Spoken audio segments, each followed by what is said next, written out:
ဘာဘာကြော့ဖာပရီးမီးယားလိဂ်တူနေတာအကောင်းဆုံးအသင်းမှာပါဝင်ခွင့်ရခဲ့ပါတယ်။သူ့ရဲ့ခြေစွမ်းနဲ့ပတ်သက်ပြီးဘလို့ပဲပြောပြောသူဟာရလဒ်ကိုအပြောင်းလဲလုပ်နိုင်သူတယောက်ဖြစ်ခဲ့တာတော့အမှန်ပါပဲ။ဆာ Alex အနေနဲ့အရေးကြီးဆုံးပွဲစဉ်တွေမှာသူ့ကိုအားကိုးလိမ့်မယ်လို့တင်မျှော်လင့်ထားမှာပါ။သူဟာပရီးမီးယားလိဂ်ရဲ့ဂိုးသွင်းအများဆုံးကစားသမားလည်းဖြစ်ခဲ့တာကြောင့်ဒီလိုမျိုးတာဝန်ပေးအပ်မှုကိုရရှိဖို့ထိုက်တန်သူပါ။ဒါပေမဲ့ United က Champions League ဘောလုံးပွဲကိုနောက်တစ်ချိန်ထပ်တက်နိုင်ခဲ့တဲ့အချိန်ဘာဘာတော့အတွက်သူကစားသမားဘဝရဲ့အမြင့်ဆုံးမှတ်တိုင်ကိုစိုက်ထူနိုင်ဖို့လက်တကမ်းအလိုမှာဆာ Alex ဟာသူ့ရဲ့ကစားသမားဘဝလမ်းကြောင်းကိုလုံးဝပြောင်းလဲစေမယ့်ဆုံးဖြတ်ချက်တစ်ခုကိုချမှတ်ခဲ့ပါတယ်။ကျွန်တော်ကသူ့ကိုအရန်ကုန်မှာပဲထားခဲ့တယ်လို့ပြောမယ်လို့သင်ထင်နေမှာပါ။တကယ်တော့အဲ့ဒါထက်ပိုဆိုးပါတယ်။သူ့ရဲ့ကစားသမားအကောင်းဆုံးရာသီမှာသူဟာလူစရင်းတဲတောင်ထည့်သွင်းခြင်းမခံရပါဘူး။အကြီးကျယ်ဆုံးစူဖလားကြီးကိုစွတ်ခူးနိုင်ဖို့တတိယအကြိမ်မြောက်အခွင့်အရေးမှာဘာဘာတော့ဖာအခွင့်အရေးတောင်မရရှိပဲ United ရှုံးနိမ့်သွားတာကိုအိမ်ကနေပဲကြည့်ခဲ့ရပါတယ်။ဒါဟာသူ့ရဲ့အောင်မြင်မှုတွေဘလောက်ပဲရှိရှိအသင်းထဲမှာသူရင်ဆိုင်နေရတဲ့အနေအထားမမှန်တဲ့အခန်းကဏ္ဍကို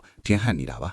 ဒီလိုအခြေအနေတွေကြားတဲ့ကဖာဂယူဆန်ရဲ့ဆုံးဖြတ်ချက်ကြောင့်စိနာခြင်းခဲ့ရပေမဲ့သူဟာကလပ်အသင်းမှာဆက်နေခဲ့ပါတယ်ဒါပေမဲ့အဲ့ဒီဘိုလူကွေဟာဖာဂယူဆန်အကောင့်ထဲပေါ်ခြင်းတဲ့ကစားဟန်တစ်ဂျာပထမဆုံးခြေလောင်ဖိနေတာကြောင့်အခြေအနေကပိုဆိုးသွားခဲ့ပါတယ်ဖာဂယူဆန်ကအသင်းကိုအရင်ကထက်ပိုပြီးမြန်ဆန်စေခြင်းခဲ့တာကြောင့်ဘာဘာတော့ဖ်ကတော့အံဝင်ကွင်းကြမဖြစ်တော့ပါဘူးဘာဘာတော့ဖာဆယ်တဆူနဲ့ဒါမှမဟုတ်နှစ်စုလောက်နောက်ကျပြီးမှမွေးဖွားလာတဲ့ရှေးရိုးစွာဘောလုံးသမားတစ်ယောက်ပါဘိုလူပွဲပြီးတစ်နှစ်အကြာမှာသူဟာ United အတွက် League ပွဲစဉ်12ပွဲပဲကစားပေးခဲ့ရပါတယ်ဒါကြောင့် Ferguson လာနောက်ရာသီအတွက်သူ့ကိုထိတ်သွင်းစဉ်းစားတော့မှာမဟုတ်ဘူးလို့ပြောခဲ့ပါတယ်သူဟာသူ့ရဲ့နီးပြားကိုနှုတ်တောင်မဆက်ပဲထွက်ခွာသွားခဲ့တာဟာဘယ်သူ့အတွက်မှတော့အံ့ဩစရာမဟုတ်ပါဘူး Bayern Munich, Juventus, Fiorentina နဲ့စပါအသင်းကိုပြန်သွားမယ်လို့သတင်းတွေထွက်ပေါ်ခဲ့ပေမဲ့ဒါဟာ Sir Alex နဲ့နောက်ဆုံးတွေ့ဆုံခြင်းတော့မဟုတ်ပါဘူး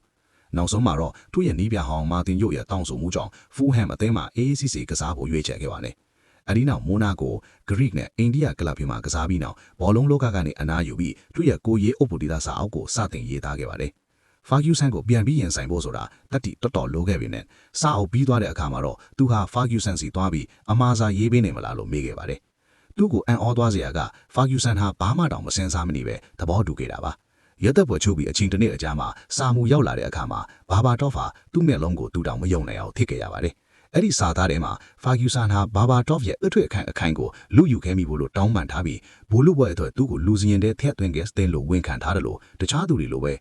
ယခုလိုစိတ်ဝင်စားစရာကောင်းတဲ့ဘောလုံးသမိုင်းသတင်းလေးတွေကိုနားဆင်ခံစားဖို့ကျွန်တော်ရဲ့အကောင့်လေးကို follow နေထားပါဦးဗျ